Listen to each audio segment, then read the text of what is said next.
Are you a professional who wants to become a more effective leader? Then get ready for daily tips from the coach with the experience and inspiration to help you succeed in any leadership situation. You're listening to the Meeting Leadership Podcast with Gordon Shepherd.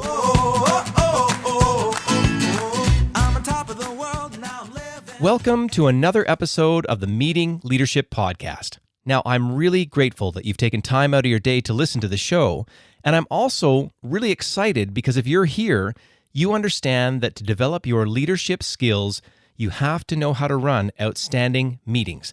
And you also know that you're going to get the practical tips to do just that right here on the podcast. Now, today we're going to tackle a topic that affects all of us, because today we're going to get into 4 ways to lead effective family meetings. Now, can you hear me on this one? It impacts every one of us. It's the kind of thing that I know with my wife and I and our 2 kids who are now teenagers.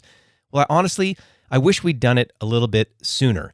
Because when we do it now and we communicate at the high level that we do during a family meeting, it's really kind of earned. We've kind of chipped away at getting better at it. And because I teach meeting leadership skills, I wish, again, we'd combine more of my work into it sooner. But we're there now. The family meetings run not perfectly, I can't say they're perfect, but they're better than they were certainly earlier on.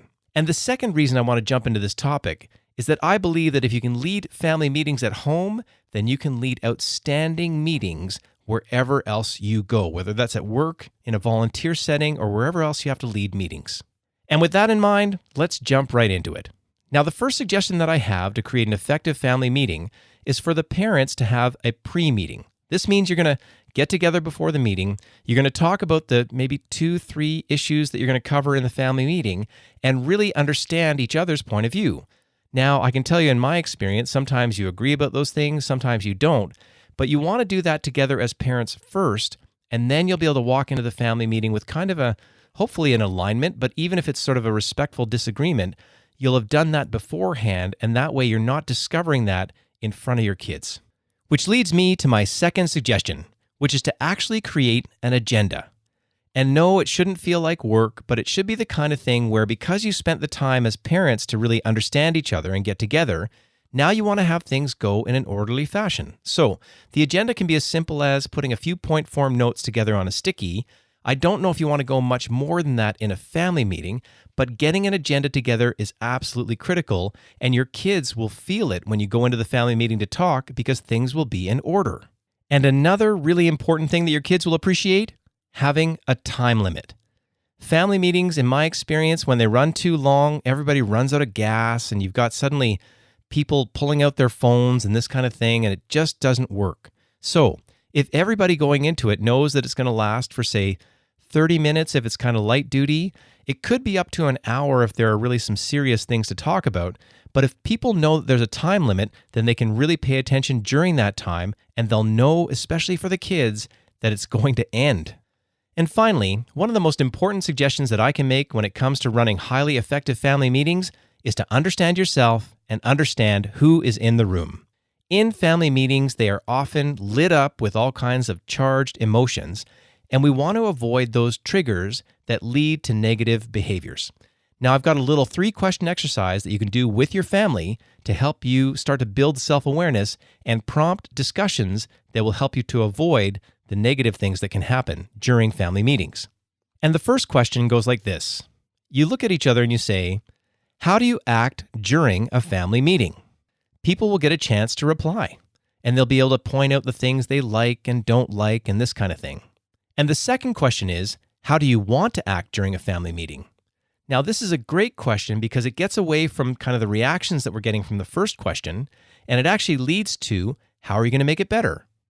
And the final question is, how are you going to get there?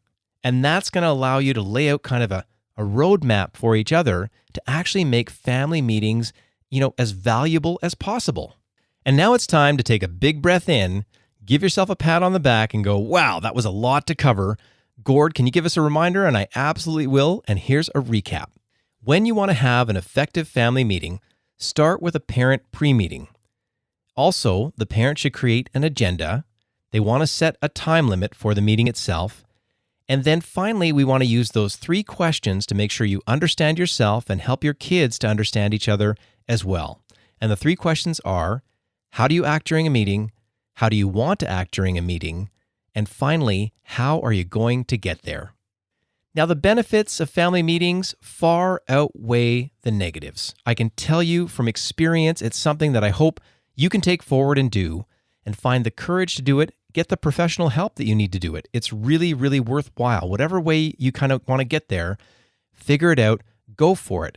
Because also, as a leader, if you can develop the leadership skills to lead highly effective family meetings, I'll betcha you can take those skills out to any meeting that you need to lead and perform at the highest possible level.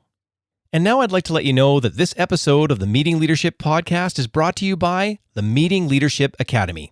If you want great training, live or online, that will help you become a stronger leader by learning how to run highly effective meetings, then visit meetingleadershipinc.com/academy to learn more. And thanks to you for listening to another episode, and we'll see you tomorrow on the Meeting Leadership Podcast.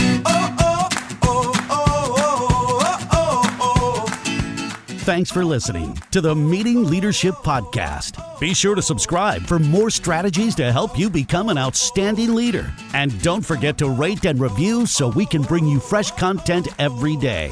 We'll see you tomorrow, right here on the Meeting Leadership Podcast. I'm on top of the world, now I'm living, and the good just gets better, keeps on giving, not even close to the end.